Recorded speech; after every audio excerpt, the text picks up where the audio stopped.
الحمد لله الذي خلق اللوح والقلم وعلم الإنسان ما لم يعلم، والصلاة والسلام على سيدنا محمد الذي أرسل إلى العرب والعجم وعلى آله وأصحابه وبارك وسلم. أما بعد، فأعوذ بالله من الشيطان الرجيم. بسم الله الرحمن الرحيم.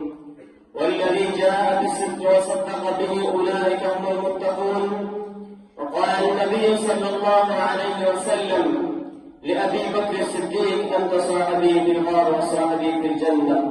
صدق الله العظيم وصدق رسوله النبي الكريم. صدیق یار و یار مقبول پروردگار، صدیق یار و یار مقبول پروردگار، اور صاحب رسول فی الغار والمنار. صدیق پیشتر ہوئے داخل جوار میں، صدیق پیشتر ہوئے داخل جوار میں، یہ ہے دلیل قیم برہان آشکار. صدیق جب تلک نہ کسی دل میں آئیں گے، صدیق جب تلک نہ کسی دل میں آئیں گے، اس دل میں نہیں آئیں گے نبوت کے تاجدار. میرے محترم سفر ساتھیوں اور انصاف کے رشت میں تشریف فرما مسلمین اعزاز اور باہر سے تشریف لائے مہمان گرامی، السلام علیکم ورحمۃ اللہ وبرکاتہ. آج میں آپ حضرات کے سامنے اس شخصیت کی مناقبت بیان کرنا چاہتا ہوں جو فلاح رسول بھی ہیں، رفیق قدر بھی ہیں، رفیق حشر بھی ہیں، یار بھی ہیں، نبوت کا وفادار بھی ہیں. علامہ ابن حجر مکی رحمۃ اللہ علیہ لکھتے ہیں کہ صدیق کی ولایت پر عاطف نے آسمان سے آواز دی: امد اللہ بتحقیقی ابشری بالولد العتیقی اسمہ فی السماء صدیقی وبخاتم النبیین فی الغار رفیقی. آواز آئی: اللہ کے بندے، یہی ابو بکر صدیق ہے جن کا نام عبداللہ ہے، ان کے والد کا نام ابو قحافہ عثمان ہے، کنیت ابو بکر ہے، لقب عتیق و صدیق ہے، مشہور محمد کا رفیق ہے. یہی وہ بچہ ہے جو آخری نبی کا قیامت تک رفیق ہے. یہی ابو بکر صدیق ہے جو وسیع رسول ہے. سامعین محترم، پورے صحابہ میں افضل رانا وبالا سب سے پہلے نبی کا رفیق، مصطفیٰ کا مشیر، مصطفیٰ کا محافظ ابو بکر صدیق ہے. پورے کائنات میں شہید بہت ہے، بہادر بہت ہے، مگر صدیق ایک ہے.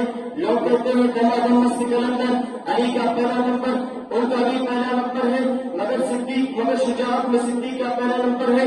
خلافت میں خدا کی قسم حضرت علی حضرت عثمان کا خلیفہ ہے، حضرت عثمان حضرت عمر کا خلیفہ ہے، حضرت عمر صدیق اکبر کا خلیفہ ہے. پیغمبر کا خلیفہ تو صرف صدیق اکبر ہے جس کا لقب خلیفۃ الرسول پڑا. حضور صلی اللہ علیہ وسلم نے فرمایا: ساری دنیا پر میرا احسان ہے، مجھ پر صدیق کا احسان ہے. میں کہتا ہوں حضرت علی حضرت ابو بکر میں بڑا فرق ہے، نہ سمجھے تو میرا فرق ہے. حضرت علی کے گھر کو پیغمبر نے آباد کیا اور پیغمبر کو ہجرے کو صدیق نے آباد کیا. ثانی نجی وفا صدیق نے نظم نفاق پر اسلام کا پرچم بلند کیا. سب کچھ لٹا کر، سب کچھ نثار کر کے آخر وقت میں امت سے کفن بھی نہیں بنتا، بلکہ اپنے بچے پرانے چادروں میں مرکوز ہو کر دار خانوں سے خطو ہو کر وصول ہو گئے اور جاتے جاتے دنیا کو یہ سبق دیا کہ صدیق وہ ہوتا ہے جو اسلام کو سب کو دیتا ہے لیکن اسلام سے کچھ نہیں ہوتا. پھر میں کیوں نہ کہوں، وہ پہلا مددگار، پہلا صحابی، نبی نے جسے ہر قدم پر دعا دی، وہ افضل بشر بعد ازم دیا ہے، وہ جامع صداقت، وہ جامع وفا ہے. فرشتے اسی کی اداؤں پہ عاشق، اسی کی نماز و دعاؤں پہ عاشق. نبیوں سے کم تر، نبیوں سے کم تر، اماموں سے اعلیٰ، نبیوں سے کم تر، اماموں سے اعلیٰ، محمد صلی اللہ علیہ وسلم وفا کرنے والا. بشر کی شرافت کا معیار ٹھہرا، صداقت کا اونچا مینار ٹھہرا. چٹانوں سے مضبوط اس کا قدم تھا، وہ چلتا ہوا ایک باب خام تھا، وہ سارے کا سارا تو قرآن جیسا. خدا اس پہ راضی ہوا وہ خدا پہ، یہی خود سے آبی ہے اس کی دعا پہ، وہی سانیس نے لگا ہے مخاطب، اسی کے لیے بڑے سے مراکب. جھکاتا طرفے عمر اس کے آگے، اڑاؤ کی شاموں سہر اس کے آگے. وہ کتنا بڑا ہے خدا جانتا ہے، وہ کیسے بڑا ہے خدا جانتا ہے. ہمارے